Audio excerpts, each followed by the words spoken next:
En avril dernier, les fidèles de la mosquée de Colomiers découvraient leur lieu de culte à moitié brûlé par un commando de 10 personnes venues en pleine nuit. Passablement éméchés auparavant, ils avaient fêté la date anniversaire de la naissance d'Hitler.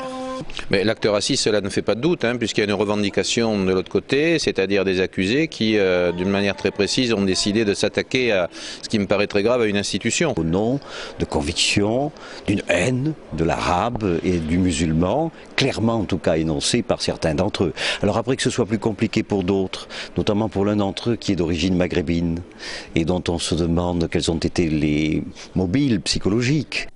Les 10 auteurs de l'incendie de la mosquée de Colomiers sont âgés de 18 à 25 ans, jamais condamnés, plutôt bien insérés. La grande majorité d'entre eux étaient parachutistes dans la région. Il y a sûrement l'alcool, il y a sûrement la bêtise, il y a sûrement un problème de société extrêmement important et il y a enfin aussi, je crois, le phénomène de groupe.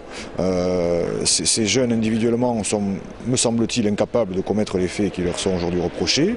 Lorsque le groupe agit, il transcende l'ensemble des individus et je crois que c'est ce qui s'est passé ce soir-là. Dans un contexte très particulier, ils ont commis des faits qui sont inacceptables, mais qui, pour la plupart, les dépassent un petit peu.